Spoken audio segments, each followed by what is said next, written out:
नमस्कार दर्शक बंधु सरकारी भाषा रे अवसर हेउची चाकरी करिवार एक स्पष्ट सीमा रेखा निर्धारित बयस निर्धारित दिन फाइल रो शेष दस्खत आउ तापरे पेंशन किंतु ओडिशा सचिवालय रे एही शेष शब्दटी पुणी थरे प्रश्नवाचक होई उठिछि कारण अवसर प्राप्त सरकारी कर्मचारी को ओएसडी भावरे पुणी नियुक्ति मिलुछि। यह कौन अनिर्वार्य प्रशासनिक बाध्यबाधकता ना निष्ठा निकटता भरोसार एक नुआ संस्कृति।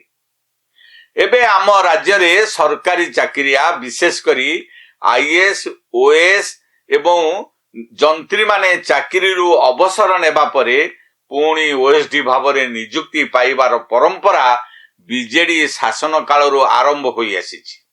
बीजेपी क्षमता को आसीबा परे एही परंपरा रे रोक लागिबो बोली आशा करा जाउथिला किंतु रोक लागिबा परिवर्ते एहा आहुरी वृद्धि पाइबारे लागिछि।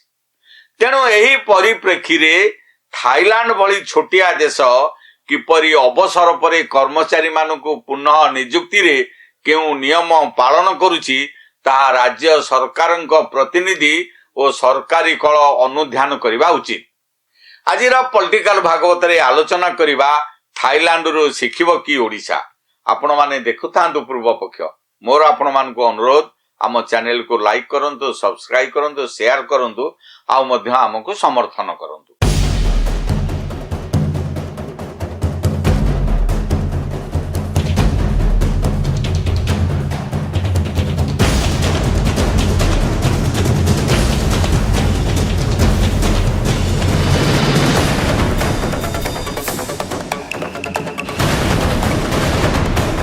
चाकरी रे 35 वर्ष काल बितेइबा परे अवसर परे ओएसडी नियुक्ति प्रशासनिक आवश्यकता ना क्षमतार सुविधा।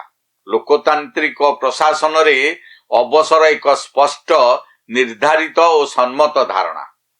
यह केवल गोटे बयस सीमा नुहे, यह एक प्रतिष्ठागत संधि जेउठी व्यक्ति निजर सरकारी भूमिका समाप्त करी नुआ पीढ़ी पई स्थान छाड़ी देई थाए। अवसर माने केवल फाइल चाषर शेष समय कार्यालयर शेष दिन किंबा पेंशनर प्रथम चेक नुहे, यह एक प्रशासनिक दार्शनिकता, यह निरंतर पुनर्नवीकरणर मूल धारणा। किंतु 2014 मसीहा परठारु राज्य सचिवालय रे जेउ चित्र धीरे धीरे स्पष्ट हेउची सेठारे अवसर शब्दटी आउ एते सरल नुहे। अवसर प्राप्त अधिकारी माने पुणी थरे ओएसडी भावरे नियुक्ति हेउछंदी केही मुख्यमंत्री कार्यालय रे, केही सेंसिटिव विभाग रे, केही पॉलिसी मॉनिटरिंग और स्पेशल असाइनमेंट रे अछंदी। एहा कोन प्रशासनर अनिर्वार्य बाध्य बाधकता ना एहा एक धीरे धीरे गढ़ी उठुथिबा पुनर्वास संस्कृति। ओएसडी कोनोसी नियमित कैडर पद नुहे, एहा एक विशेष दायित्व जेउठी फाइल ठारू अधिक मूल्यवान हेउची भरोसा। साधारणतः ओएसडी नियुक्ति हुए से स्थान रे जेउठी नीति तैयारी हुए, बजेट फंड मॉनिटरिंग हुए, राजनैतिक प्रशासनिक समन्वयर आवश्यकता थाए, भूल निष्पत्तिर प्रभाव दीर्घकालीन दूरगामी होइथाए। एही पदर असल शक्ति हेउची प्रशासन रे प्रवेश, फाइल नीति नेतृत्व और निष्पत्तिकारी निकटता हेबा। ओएसडी रो अर्थ हला सेमाने नियमित सचिव बा सरकारी कर्मचारी नुहंती किंतु बहुत प्रभावशाली। कारण आमे जदि देखिबा तेबे एही वर्गर अधिकारी माने प्रायतः अधिक दुर्नीतिग्रस्त। सेमानंग ठारू विजिलेंस पुला पुला टंका जबत करिथांती। एही वर्गर अधिकारी माने ओएसडी साजी मंत्री मानंकु एबे टंका आयर उपाय बताइबारे लागिछंती बोली साधारण रे आलोचना हेउची। राज्यर धान मंडी मानकरे जेतिकी धान अवस्था नाही ता ठारू अधिक अवसर प्राप्त ओएस अफसर माने मुख्यमंत्री कार्यालय, नगर उन्नयन विभाग, पूर्त जलसेचन आदि विभाग रे ओएसडी भावरे नियुक्ति होइथिबा सचिवालय रे आलोचना हेउची। एही ओएसडी सरकारी काम न करी କିପରି ମନ୍ତ୍ରୀ ସୁଖ ସ୍ୱାଚ୍ଛନ୍ଦ୍ୟରେ ରହିବେ ସେହି କାମରେ ଲିପ୍ତ ରହୁଥିବା ଦେଖିବାକୁ ମିଳୁଛି ବୋଲି ପାୱାର କରିଡରର ଚର୍ଚ୍ଚା। ଏଠାରେ ମୂଳ ପ୍ରଶ୍ନ, ଯଦି ଓଏସଡି ପଦ ଏତେ ଗୁରୁତ୍ୱପୂର୍ଣ୍ଣ ତେବେ ଏଥିପାଇଁ ସ୍ପଷ୍ଟ ନୀତି, ସାର୍ବଜନିକ ମାନଦଣ୍ଡ ଓ ପାରିଦର୍ଶିତା କାହିଁକି ନାହିଁ?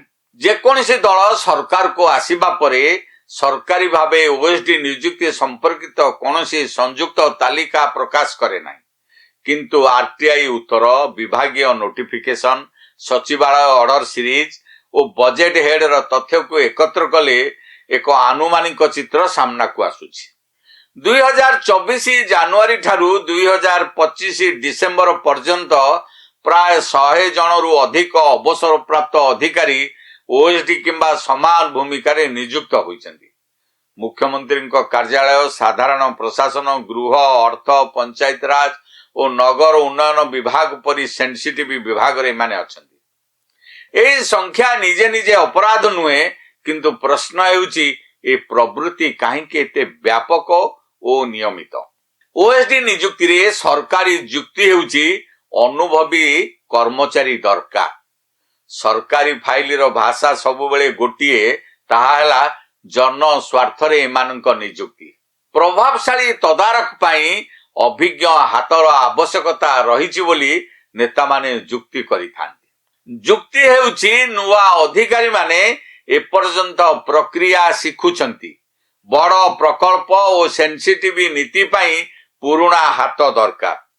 କିନ୍ତୁ ଏଠି ପ୍ରଶ୍ନ ଉଠେ, ଯଦି ଅନୁଭବର ଏତେ ଅଭାବ ତେବେ ପ୍ରମୋଶନ, ଟ୍ରେନିଂ, କ୍ୟାଡର ରିଫର୍ମ କାହିଁକି କରାଯାଉଛି? ପ୍ରଶାସନ କ'ଣ ପରୋକ୍ଷରେ ଏହା ସ୍ୱୀକାର କରୁଛି ଯେ ସେ ନିଜେ ନିଜ ପରବର୍ତ୍ତୀ ପିଢିକୁ ତିଆରି କରିପାରି ନାହିଁ କିମ୍ବା ଜାଣି ଶୁଣି ତିଆରି କରୁନାହିଁ?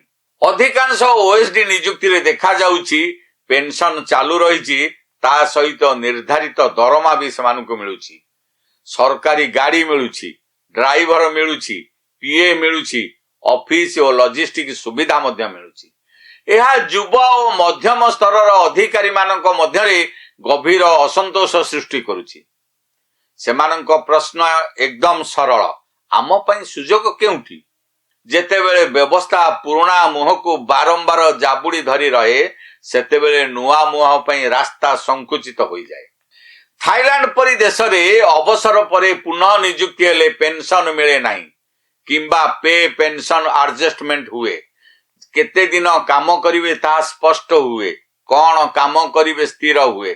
ଏହାର ଅର୍ଥ ଅନୁଭବକୁ ବ୍ୟବହାର କରାଯାଏ, କିନ୍ତୁ ଦୁଇଟି ଲାଭ ଏକ ସଙ୍ଗରେ ମିଳେ ନାହିଁ।